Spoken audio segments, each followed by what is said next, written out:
Tonight in the Secret Sanctuary, we're not talking statues, we're talking Golden Age comics with Superman number 16.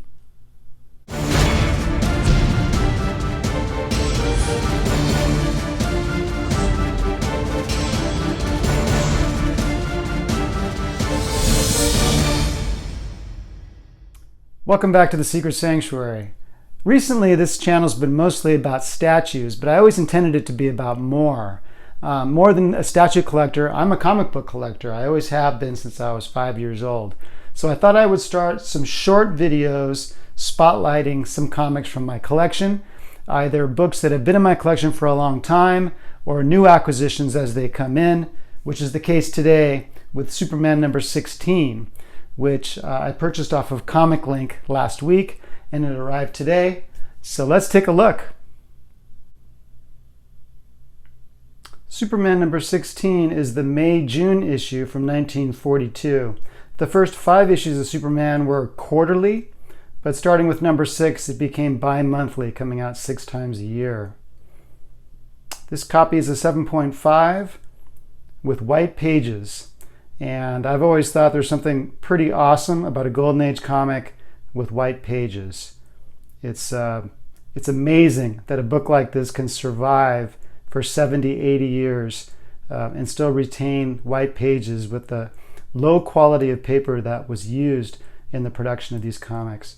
As you can see, this has a light name written at the top, Gene Bailey, who was almost certainly the original owner of this comic. Gene plucked down 10 cents for this way back in 1942. This is the first appearance of Lois Lane on a cover of this title. It's not her first cover appearance. That's in Action Comics number 27. I think Overstreet's still listed as Action Comics number 29, but most Golden Age collectors know that the brunette on the cover of Action 27 is Lois Lane because the scene on the cover appears on an interior story starring Lois Lane wearing the same colored dress. So generally among collectors in the know, Action 27 is considered the first Lois Lane cover, but this is the first Lois Lane cover in the Superman title. And it's kind of a fun cover. It's just Clark and Lois walking through a park, passing a statue of Superman that says, "Superman, erected by the citizens of Metropolis in grateful recognition of his many services to the community and to mankind." And Lois saying, "Oh, Clark, isn't he wonderful?" And Clark gives us kind of a wink. It's very cool. You might notice there's a tiny dot on Lois's forehead. Sorry about the glare there. You might think that that might have been just someone, tapping their pen on this particular copy. But that dot appears on most copies of this issue. Sometimes it's significantly darker or larger than it is here. Sometimes it's not there at all.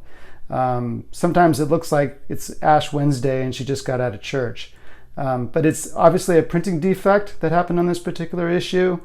I don't honestly know if CGC marks down for that as a defect, since it was a publisher defect, not something that happened after the book was created. This is a really nice copy. It's one of those 7.5s where you have to take a very close look to even know what the problems are with it. But if you look really close, and I'm not sure if you can see it or not, actually you can, but there's a crease right there on the bottom corner, a little more than 1 inch long, diagonal. They're going to take off for that.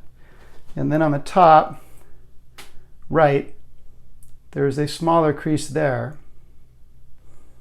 And then on the bottom staple, actually it's on the top staple,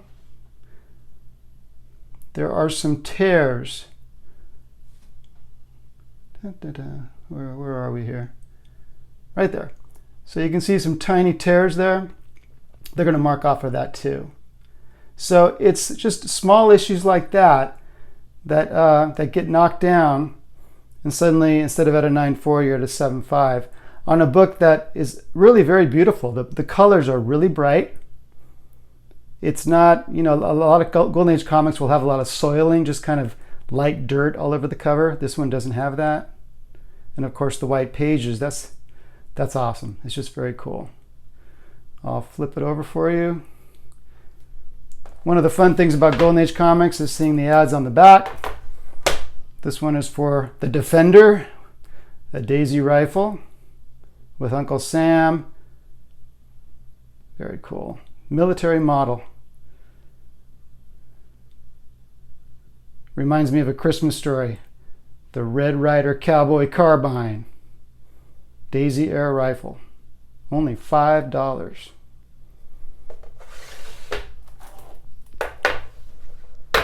There are 105 copies of this book currently in the CGC census. 10 of those are restored. 2 of them are qualified. 93 are unrestored. There's probably 15 to 20 copies higher grade than this copy. But this one was, I found it at a very decent price, and it's a very presentable copy. Nothing to be ashamed of owning a 7.5 of a 1942 Superman title. Just minute defects.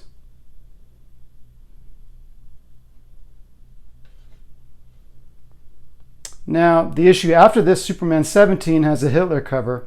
It's a classic cover, and a 7.5 in that would sell for 4 to 5 times as much as this issue, which has a fun cover, but this is not a key issue, and it's not a villain cover. In Batman and Detective, Joker covers go for crazy money. In Superman, there are a few war covers that are popular. This, to be honest, is not one of the more popular covers, but I find it charming, and it's just very fun for me to own a beautiful copy of such an old issue. So there's the Sanctuary's first comic book spotlight. Let me know what you think. Is this something you want to see more of? I've got Golden Age comics, Silver Age, Bronze Age, Copper Age. I got modern comics. I got a lot of comics. And I'd be happy to do this. I love talking about comic books, probably more than even statues. So if you want to see it, I'd be happy to provide videos like this, even on a daily basis. Also, I'd like to hear from you. I want to know what comics are on your radar. There's auctions coming up. There's a big Heritage auction coming up. There's always eBay, Comic Link, Comic Connect. There's so many auction houses now. There's so many opportunities for buying and selling comics. I want to know what you're up to, so please comment. If you like the video, please like the video. Please subscribe. If you want to take a look at my website, www.detective27.com, I have some comics for sale there, a few statues for sale, so take a look if that interests you. And hopefully we'll do more of these if you're interested. I will see you on the boards. I'll see you on Facebook. I'll see you at a convention near you. Have a great night. Talk to you soon.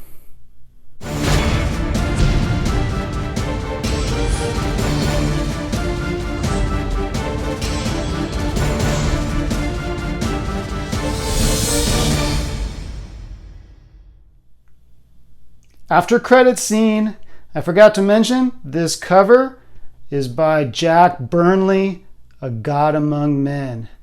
Many Golden Age comics have awesome Jack Burnley covers. Hopefully I'll show more of them to you in the near future.